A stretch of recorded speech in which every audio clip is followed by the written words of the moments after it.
Sony just announced a state of play for June, but I don't know. Something feels different about this one. Let me check back real quick. There's a follow-up tweet to the state of play announcement. It says that they're showing live viewings of the conference in theaters. They're showing the state of play in theaters. Oh my god. They're actually doing it. PlayStation might be back. You don't understand how significant this announcement is. The last time PlayStation had live theater reactions to a showcase that they advertised this far in advance was E3 2018. And that showcase of them was one of the most legendary showcases in gaming history, my guy. We talking Death Stranding, Ghost of Tsushima, Resident Evil 2 Remake, Marvel's Spider-Man? That showcase was one for the gaming history books, I tell ya. Them guys at Sony were so confident they had people sitting in movie theaters watching this conference, because they knew they cooked up some devious with this presentation. The PS4 already had some great exclusives before this presentation aired, but it was this very presentation and the games that they showed that cemented the legacy of the PS4.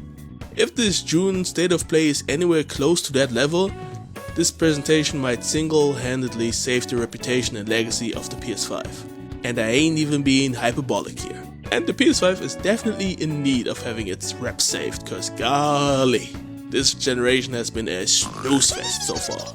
But hey, this presentation might just be the light at the end of the tunnel, because there have been some murmurings around PlayStation land. And if they are to be believed, we might have another all-time showcase on our hands here.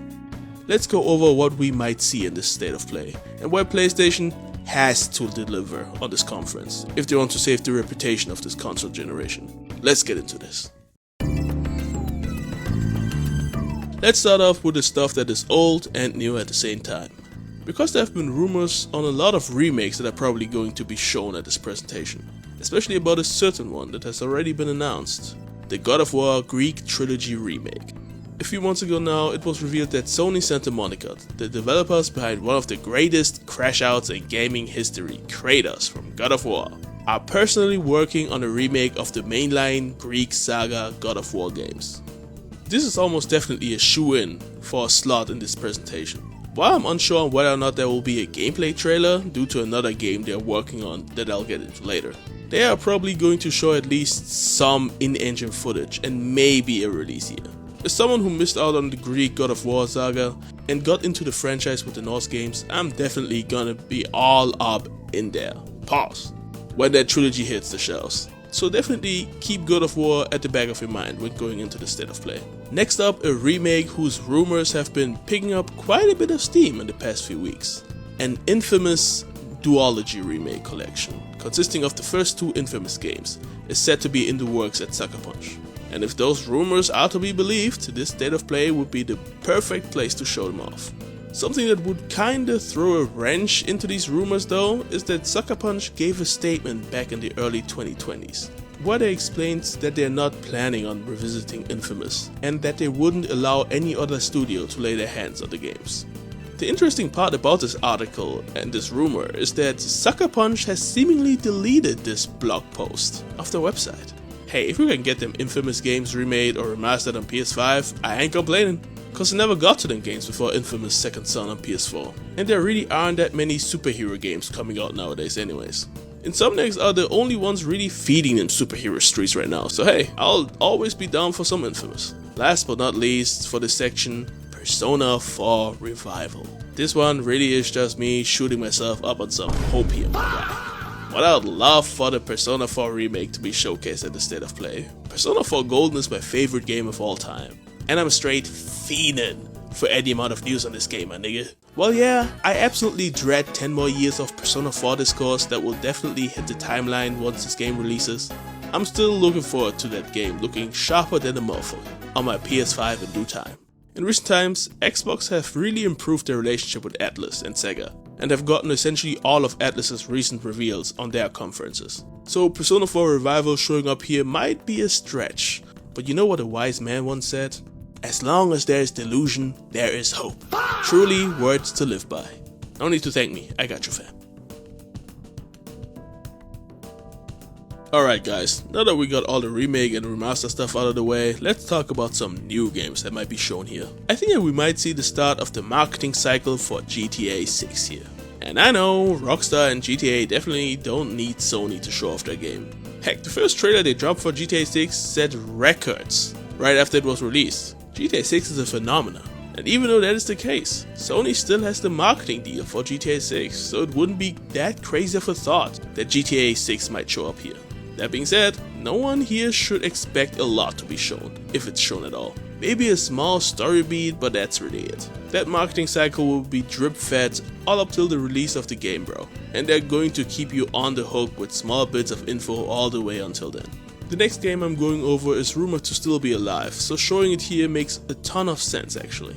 I'm talking about the once thought dead, standalone Venom PS5 game. In the months after Spider-Man 2 came out on PS5, there were a lot of news about its somewhat troubled development cycle.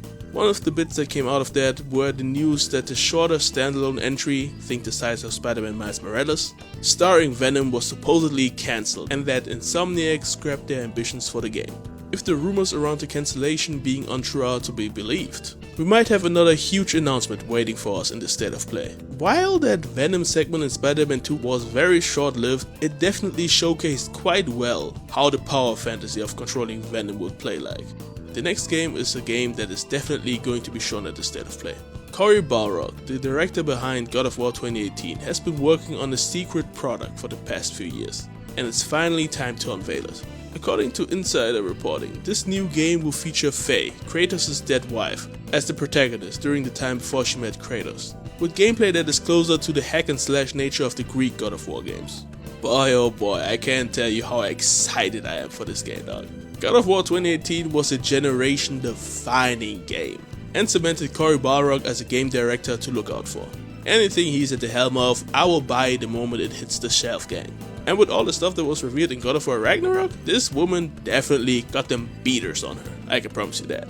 Like she was throwing hands with Thor back in the day. That alone tells me we're in for some straight heat when this game releases. Boy, I can't wait.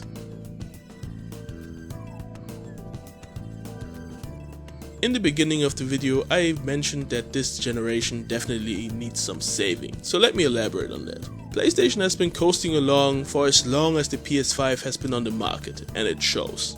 When before we could expect multiple first-party releases in a year, we are lucky to get one a year at this point. And while yeah, this generation has done a lot to advance in the tech space, like making 60 FPS the standard in console gaming, making SSDs a baseline for any game coming out, and thank God for that. I can't believe that they had to wait almost a minute for a map to load back in Monster Hunter World on the PS4 generation. Those times are long gone, and I'm grateful that that is the case. But that doesn't excuse PlayStation's lukewarm output and downright terrible handling of their studios lately. Naughty Dog wasted literal years developing Factions, a game that we will never see because it was cancelled. Guerrilla is working on a Horizon live service game that, according to the people that played it, sucks donkey balls. Bend Studios in development hell, which makes the future of the studio quite uncertain. Bluepoint was put on a flipping God of War live service game and shut down after the project was cancelled. Like, what were those niggas thinking putting them on that? And don't even get me started on the entire train wreck that is the Bungie acquisition. If this state of play doesn't absolutely bang, the PS5 generation will probably only be remembered for its technical advancements. And that it was the generation where Sony was too busy chasing live service games to properly lead their studios, which resulted in cancellations and horrible output all around. That being said, I'll be reviewing the state of play after it comes out, so leave a like and subscribe to hear my verdict and all about the interesting games that were announced. This was Teo, and Sony better deliver on that presentation. Signing out.